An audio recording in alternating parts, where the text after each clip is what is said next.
Amidst rain all day long, the president and his working team made their way to Las Piñas to check out the status of the flood mitigation measures put in place and check on displaced residents sheltering in an evacuation site in the city. Though he was mostly upbeat throughout his visit, the smile ran away from his face upon cringeful sight of trash blanketing nearly the entire Redemptorist water channel. Our Kenneth Paciente lays out more details. After heavy rains pounded much of Metro Manila, as well as the other parts of the country due to the southwest monsoon or habagat, President Ferdinand R. Marcos Jr. inspected the high vacuum self-priming drainage trailer pump at Alido Bridge in Zapote. The government deployed the equipment to the area at the height of Typhoon Maymay and the habagat after the pumping station in the area ceased working after the pumping station in the area broke down. The chief executive also emphasized that the spillway in Las Piñas should be paid attention to, given its crucial role in preventing flooding in Metro Manila. Speaking of spillway, ay kailangan na talaga natin tapusin yung spillway dito sa Las Piñas para may labasan yung tubig at matagal nang natigil yung planong yan. That plan has been in the works for I don't know, more than 10 years. Pero for whatever reason, hindi natin nabuo. At ngayon, kailangan gagawin na natin. So I've given instructions to Secretary Vince na tignan na muna natin, balikan na natin ang mga plano. Tignan natin kung may kailangan palitan. But whatever it is, kung anong kailangan gawin, kailangan buo, tapusin na natin, ilagay na natin yung spillway. Malaking bagay yan para sa pagbabaha ng NCR. He also emphasized the government's push for a waste-to-energy program as part of its response to the garbage problem. Kami naman dito sa pamahalaan ay itutuloy na natin yung waste-to-energy na program. Yun yung kinukuha yung basura at ito ay pinoprocess at ginagawang kuryente.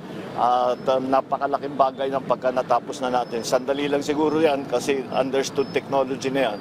The president also urged the public to be responsible in disposing of garbage to help reduce its negative impact during inclement weather. But how is the government's Oplan Kontra Baha initiative faring? Mukhang nagkaroon naman ng epekto, hindi ganun kalala ang pagbaba, medyo nabawasan.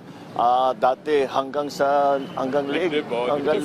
dibdib umaabot. Ngayon wala pa, hindi na hanggang kulang pa sa tuhod ang baha. At so effective naman ang ating ginagawa. Ngunit alam naman natin kulang pa rin yan. Marami pa rin tayong kailangan gawin. Malacanang also pointed out that the impact of Oplan Kontra Baha is already being felt in certain areas. Mabilis na rin ang pagbaba ng tubig sa ilang bahagi ng Valenzuela City, Quezon City at sa San Juan kahit patuloy pa ang malakas na buhos ng ulan. Ayon sa Metropolitan Manila Development Authority, sa panguna ni Chairman Don Artes, kabilang ang mga ito sa ilang mga lugar na sa Kalakhang, Maynila na hindi na binabaha. Dagdag pa ng MMDA, wala na ring bahang naitala sa ilang mga lugar sa Camanava at Las Piñas. Malacanang meanwhile expressed dismay over the mountain of garbage in a creek in Baclaran. Hindi ito ang nais natin. Nais natin ay magkaroon ng maayos na daluyan ng tubig, kaya kailangan itong ayusin ng ating pamahalaan, ng mga opisyal natin. Pero ang nais din po nating lahat, ang nais ng Pangulo, lahat po tayo ay magtulong-tulungan. Hindi po kakayanin ng gobyerno na magtrabaho, pero ating mga kababayan ay pabaya ng pabaya. Tapos magtuturo kung sino ang may kasalanan. Lahat po tayo dito ay dapat kumilos. Hindi pwedeng nagkukuya-kuya-kuy lang tayo lagi. Meanwhile, the president visited evacuees at the Verdant Covered Court in Barangay Pamplona 3, Las Piñas, who were affected by the inclement weather. He led the distribution of assistance including family food packs, sleeping and hygiene kits, as well as maternity kits for pregnant or lactating mothers. The president also distributed toys to the children. Malaking bagay po yung tulong niya kasi kagaya po nito na nababagyo, suspended po yung mga trabaho. Ang magiging sideline po namin yung may mga kaya sa buhay na magpapalinis ng bahay. Yun na lang po yung magiging sideline namin. Kaya yung ibibigay po nilang tulong sa amin, napakalaking halaga. Ang hirap sabihin, pero napakalaking tulong po talaga para sa amin.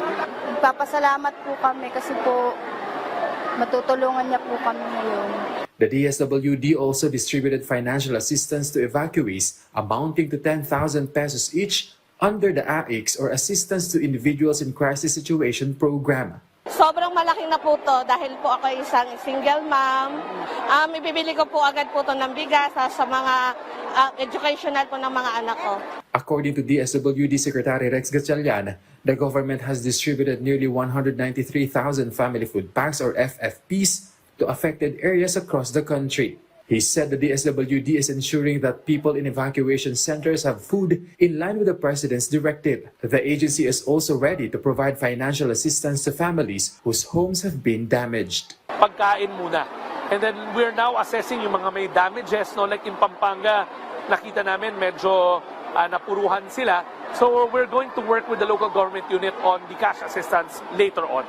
Kenneth Pasyente for the Nation.